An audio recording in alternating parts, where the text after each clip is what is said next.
people of the world. This is your host, Sweet Tea, coming at you with another fresh episode of the Catch the Sky podcast. As always, you can hit me on Twitter at CTSTerry or search Catch the Sky podcast on Facebook to interact with us there. In today's episode, I will continue my conversation with my co-host, and our topics will be sports and South Park. I hope you enjoyed today's show, and please be sure to subscribe and share if you do. My computer's just decided to take a break of it. Oh, okay, good. All right. No, I'm not doing any of that. Is it? What the fuck is this doing? Okay. More computer videos, less Technology problems. All right. Yeah, you know. Technology stuff. Well, what, were you filling out a resume that day? I was for a job. Yeah, I was doing a video for a job. It's something goofy. Diligently, and all of a sudden everything just went to shit. Yes. Yeah, we were in the middle of nowhere and everything just fell apart. Did you get that job, by the way? No. Never even called me back. Well, at least you tried. Oh, yeah. Yeah. So, the fence inspired me. I finished off the fence, and so that inspired me to do my stairs on my deck in the same style. So my stairs actually leading up my deck now look like a Browns helmet as well. I actually have to put the brown stripes on tomorrow. The orange and the white are done, but the brown. So you did your fence, and then you're doing your patio decking. Just the stairs. Just the stairs, and you're painting the stairs. Yes. Okay. Yeah, I mean, I know That's exciting. Yeah, I know that they're going to get walked on, and I know that it's not going to last forever or whatever, but I had leftover paint, and the stairs were in a pretty rough shape as it was, so I figured I can just go ahead and slap brown paint on it, or I can have some fun with it. And you know what? It's my house, so I'm going to have some fucking fun with it. Yeah. I do like colors where you're supporting the team. I think it's a unique thing. The hometown team, though, not so much. But given that you're kind of in Erie, Pennsylvania, you're in this odd mix of Steelers/Cleveland territory. Don't forget which Buffalo. I find absolutely fascinating. Don't forget Buffalo. Yes, and Buffalo, too. Don't forget. And they're actually going to win the division this year if there is a season, which there won't be, by the way. But if there was, Josh Allen would be leading those Bills. You don't think there will be a season this year? Interesting take. Is that where our conversation's heading tonight? Well, what did we... I don't... It's going to keep breaking out. And people are going to get freaked out. Because we have a lot of germaphobes, a lot of hand sanitizer being sold right now. A lot of Kleenex, a lot of Vicks VapoRub, all that shit, Benadryl. A lot of people making money right now. So, got to start rethinking, number one, your priorities, and number two, our priorities. But no, you can't put people in a bubble next to each other. Not good. That soccer game in Milan was kind of game zero, if you will, and that's where the large spread hit Italy, courtesy of soccer game. And I love soccer. I want it back. But as I'm going through all this, I'm realizing I don't miss sports that much. And if there wasn't a football season, I don't know if I'd give a shit. I've been super productive, in lieu of... I mean, this isn't really my big sports season anyway. Like, this is the time of the year where I'm, typically going outside anyway. Right. I'm not paying too much attention to sports. I can understand, where a lot of no people... fantasy? I don't want to be in our league anymore? Well... This is great. I'm getting out of the league. Put me down as a quitter. That'll be a different conversation for a different day. But yeah, I was actually thinking about it and what all this means. What does it all mean? I don't know. What's the end game here, if there is one? Like, I think I may have alluded to it in one of our previous conversations that obviously, I don't believe that, this pandemic or anything was planned as, some people, some YouTube videos may suggest. But the reaction to it has been interesting, at least from our nation's perspective. So I want to maybe go down a little rabbit hole and see if there is maybe a conspiracy as to an alternative end game, piggybacking off of this virus, using this virus basically as a vehicle to quickly get to where they want to go. Well, I always say, and where is that? Where do they want to go? Where's the where's the 1% heading with this? Make us stupid and just keep going to Walmart and buying shit, then they've already succeeded. Well, so, they succeeded in that before this, though. So maybe it was the smallpox vaccine, and we missed that one. This is kind of like you were saying. Polio. It's kind of like you were saying before, though. This has been the most effective fear tactic so far. And but it's not a fear tactic, though. There's legitimacy behind it. People are dying. People are getting sick. I don't think any polio where people were dying, but people had trust in government with polio and measles and mumps and rubella. And that's why we got the MMR shot. And you have to have proof of that just to go to a school.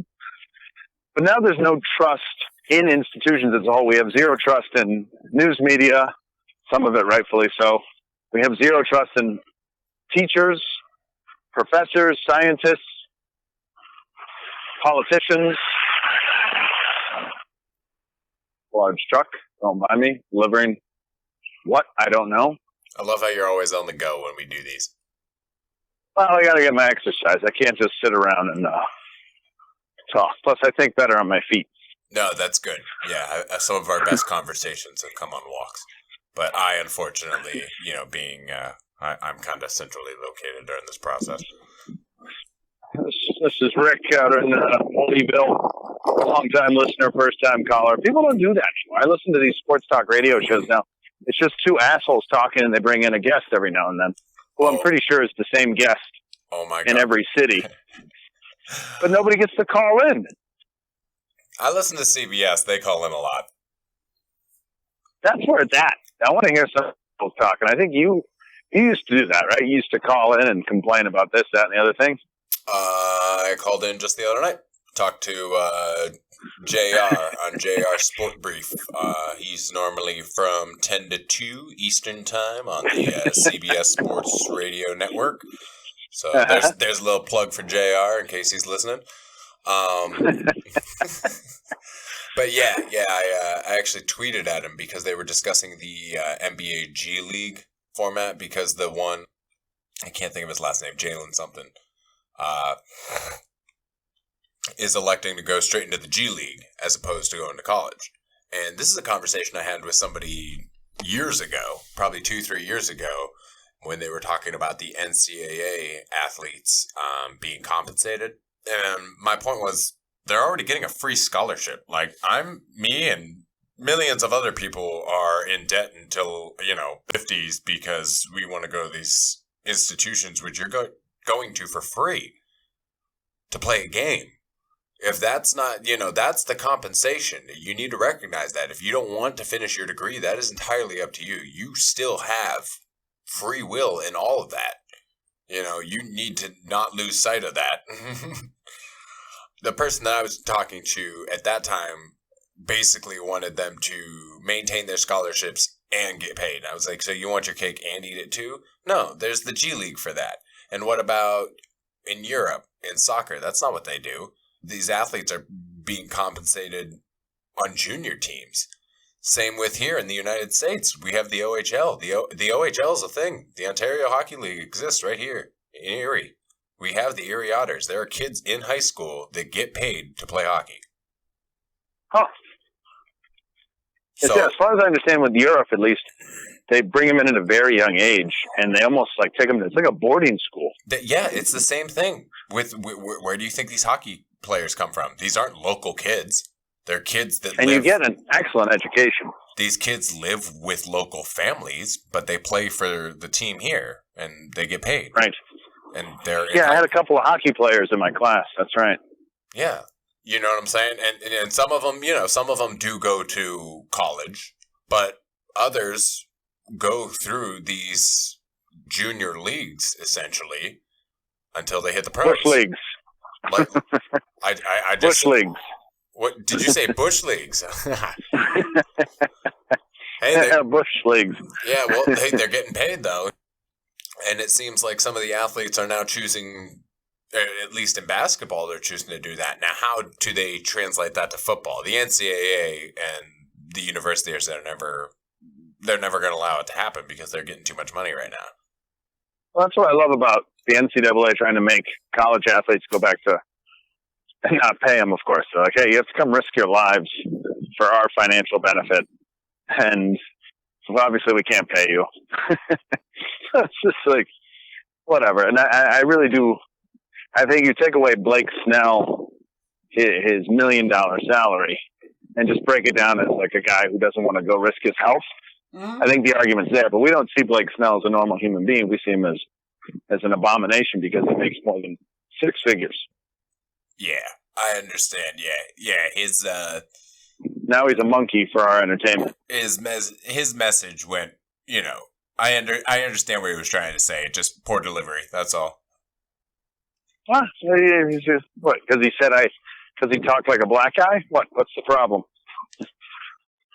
I gotta get mine. Hey, I gotta get mine. You gotta get yours. I don't see anything wrong with that. Yeah, no. I think the audience. Yeah, I the agree. Audience who took it. Yeah, personally, it didn't offend me in any way, shape, or form. What he said, he's totally right, and the way he said it, don't mind it at all. But he, obviously, being in the position he's in, people have higher expectations, and therefore, when their expectations aren't met, they're disappointed, and it gives them something to talk about. Sure. And like Snell, though, his educational background, baseball obviously is not like you're living with not like you were just mentioning with your hockey families, having the home stays and getting this top-notch education. I think it's kind of the exact opposite.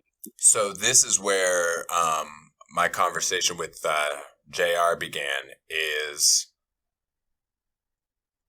I actually tweeted at him first, and then I called in, and he read my tweet, and then he was like, all right, now let's go to the phones, and then he took my call. He literally read my tweet, and then the next thing he did was take my call. He didn't say anything else, he just took my call. So literally, it went from my tweet was like the start to I was like, well, you just kind of read what I was going to say, so...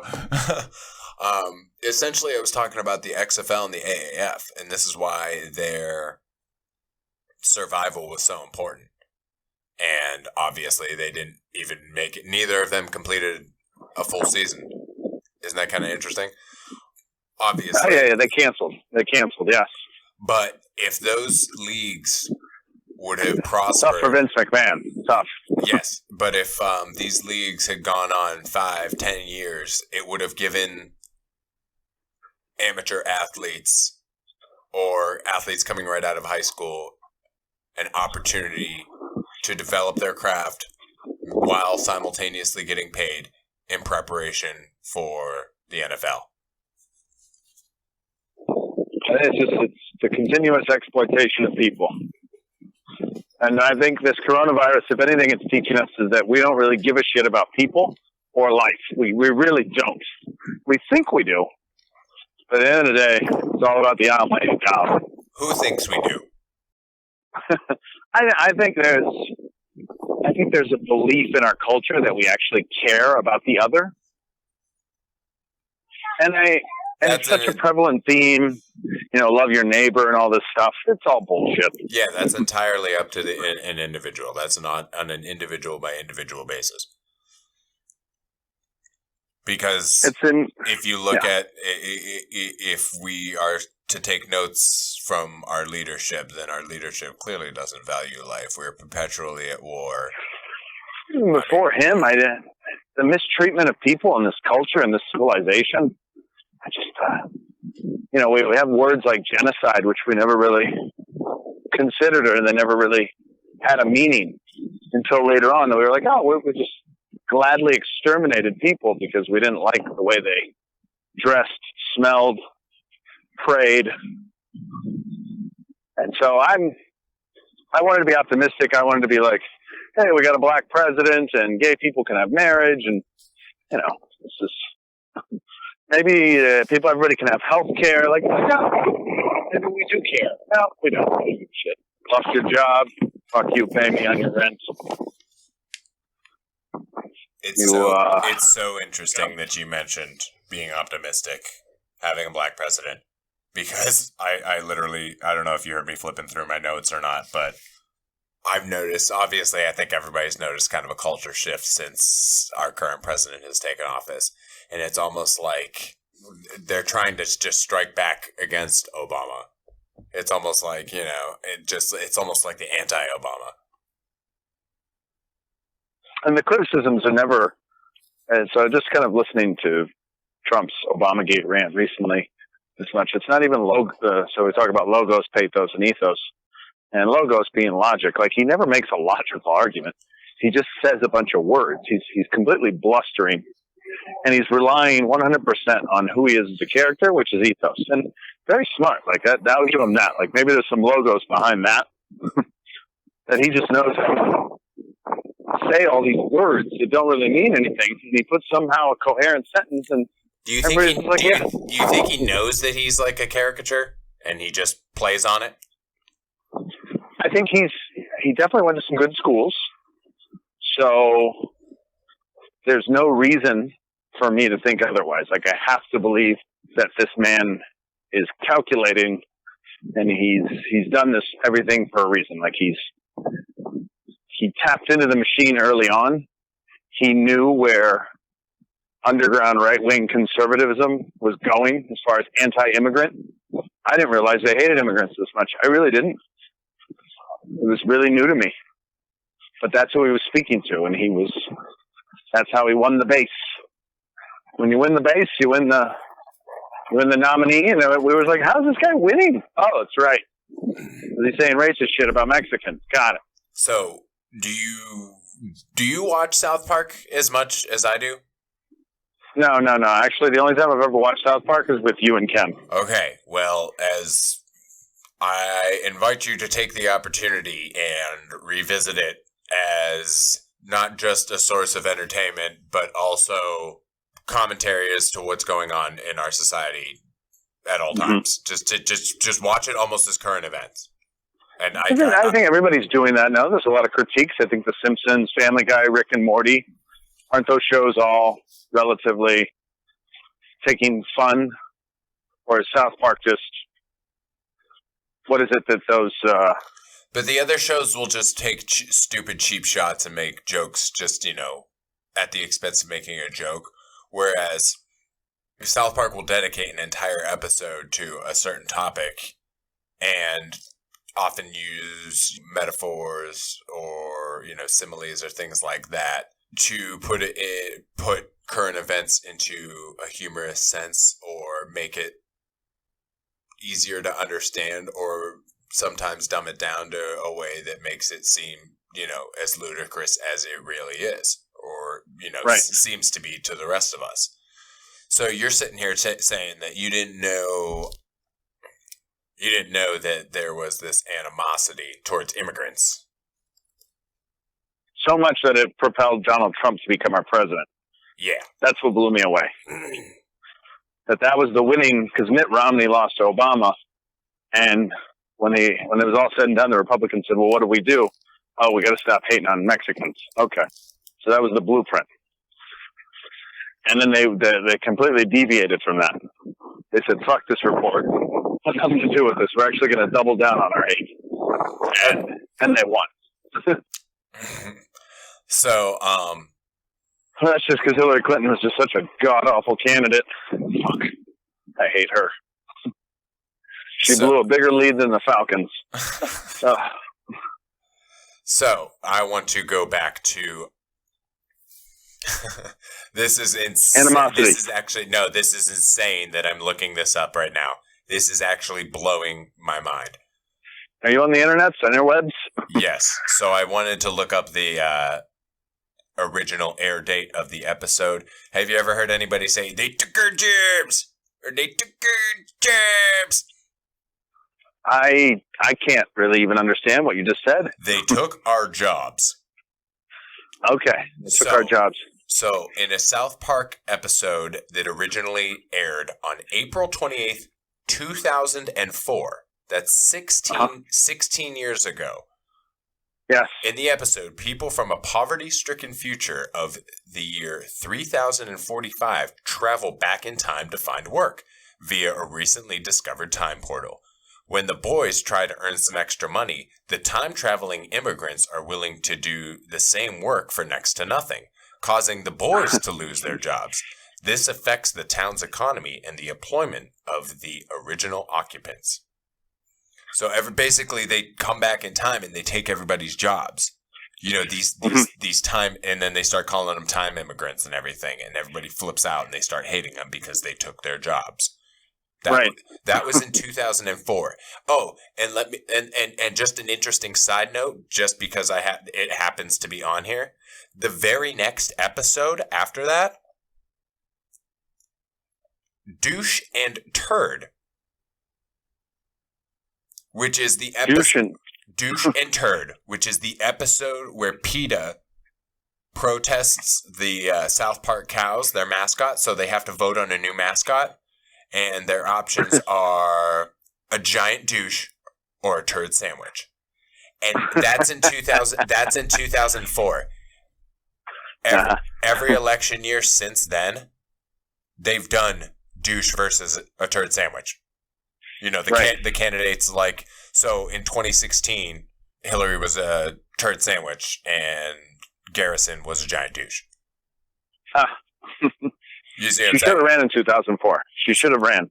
So, but my whole point being is they did a joke that actually made sense, like when commenting on our political candidates. Basically every year, you know, we've discussed this before, you know, only being stuck between two choices, you know, that's not a whole lot of choice. So it's basically being stuck between a giant douche and a turd sandwich. 2004. And none of these, 2004. But that was 16 years ago, bro. This conversation has been, a lot of the conversations we're having, they're nothing new. But that's what I'm saying is I'm inviting you to take another look at South Park because they're that's 16 years ago. You're saying that you didn't know about this. Like, me and my buddies were joking about this stuff in high school. Like, we would joke like they took our jobs. Like, we knew that was going on like 10 years ago. So like I learned about it. It might sound stupid to say, but I learned about it from South Park.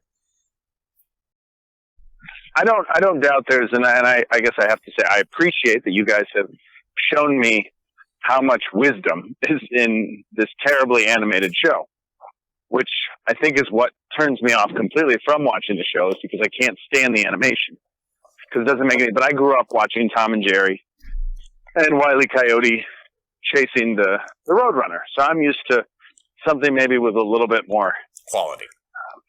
Yeah, I don't know what quality is because I'm not an animator. What about? I'm not the one drawing. What about? I can't speak to South Park's. It looks shoddy. Well, yeah, it's supposed to be because they do it with construction paper. And so these are the things I don't know. But that's how it originally started. I never gave a rip. Yeah. And so, well, maybe you should. I'll be honest. I'm quite content with all the shows that I've fully investigated. But again, these narratives are nothing new. So a lot of these subjects that we're hitting on, people having the same discussion in the 80s and the 70s, and you can pull all that back and go even further. What about have you ever heard of or seen the movie Team America: World Police? So that was something, again, the Bush years really brought out a lot of that. So do you recall the film? I think I don't think I went to the theater to watch it, but I do remember something about Muhammad, Jihad, and that was funny because because the Arabs were the stereotype at the time. So, Team America World Police obviously, is making fun of. I think America. I watched it once. Yeah, I think I watched it once. Yeah. There was nothing that stuck with me. I think, I'm thinking about something I watched over and like When We Were Kings, the documentary about Muhammad Ali and George Foreman. Oh, yeah. I've seen 100 times. Yeah, I think I've only seen Team America probably like 2 or 3 times. But The Breakfast Club, watched that 100 times. Yeah. Yeah, no. Team America definitely isn't in anybody's top 100 for greatest movies of all time or anything. But it was just the concept behind it. You know what I'm saying? America policing the world and everything. And I think it might be the first movie to ever feature a puppet sex scene. That I was into. But that was hot. Yes. The other thing, though, is that was made by the guys that made South Park. I like it. And those South Park guys have been they did some other stuff. Basketball. You ever seen the movie Basketball? I did. It was awful. What? So it's awful. It really is. It's terrible. But do you remember the main theme behind Basketball? It just seemed like a couple guys were making stuff up as they go, and it turned into a sport. And people. But do you remember the main thing? There was one. Honestly, I thought it was such an awful movie. No, I didn't. All right. I didn't put that much investment. Like I said. Again, all right. So this is where I think there's something in their perspective that doesn't resonate with you, and that's fine. But I want you to take a moment to appreciate that movie was made over 25 years ago, and the main theme and idea was that guys had to stay like on their team, basically, and prove loyalty and stick with their teams, basically, and there weren't a bunch of like free agents and everything just running around creating super teams and everything. People weren't being traded. Yeah, like that was like part of the rules and everything. Because that was, I think the movie started off with, was it Reggie Jackson that hit a home run like in the World Series? As an A or a Yankee? Yeah, something like that. He hit a home run and they got traded like the year after, or what left as a free agent or something, right? Basically, in the movie, he was at the game, and then the very next year, he left to go to the other team, and it like broke the kid's heart because he was like, I thought it was about the sport, not about the business. Mm-hmm. And so that was their idea when they created their own sport, was that it was always going to be about the sport and not the business. But like you look at somebody like LeBron, he's gone to, all over the NBA, and there's plenty of other guys. Like the NBA is the epitome of what they didn't want to have happen in basketball, but has happened. And that was the idea, is they saw sports heading in that direction. And so they wanted to create a sport that was adverse to that. And look at where we are 25 years removed. It's only gotten worse. It's only getting worse. These guys are ahead of their time. You might not appreciate their, like I said, you might not appreciate their delivery, but they're way ahead of their time. No, and I forget, I know Michael Moore gave him a nod in Bowling for Columbine because they were from that community specifically. And Trent something. Trey Parker and Matt Stone. Yeah. I don't deny that they're genius and that they've done some amazing things and they have phenomenal perspectives. Just how it's produced doesn't resonate with me. Exactly. Ever. Yeah. No. I understand. I understand. But it is effective for other audiences. People love it. I won't be featuring any of them in any of my courses. I'm aware of them. I like it because the honesty, and I am convinced that we're gonna get South Park into one of your courses someday. They've got 22 years worth of content. All right. Times they are changing. I think people do this with music. Little Richard died, and I don't think people even properly acknowledge his influence on everything that we have, and so. I'm sure Trey and Parker both have, people they've been influenced by or people that they resonate with strongly. And I'd be curious to know what's influenced them. They're on it, man. They really are. And that's what I'm saying. You gotta take a second look. I know. Terrific. Let's do it again. Yeah, we'll catch up on I don't know what you're going to do. You're going to chop and edit this and put stuff together? Mm-hmm. Basically just hack out the fucking moments of silence and just ramblings and just trucks passing. Most of it's rambling. Can't have a 2.5 hour. Yeah, but I can't have a 2.5 hour podcast. I started teaching my public speaking class again, and one of the things that I'm going to talk about with my students is you get 7 to 10 minutes for a persuasive or informative speech, and you got to introduce your point and then make those 3 points. Usually 3 points is the best, and then move on. Get it. Precisely. So, I don't know, maybe we spend a little too much time talking about various aspects, but again, that's relative. So. Exactly. And that's why there's editing. That's right. That's why there's editing. Touche. All right, man. Well, rest easy. I'll catch up with you later. All right, T. Until next. All right, good night. Bye.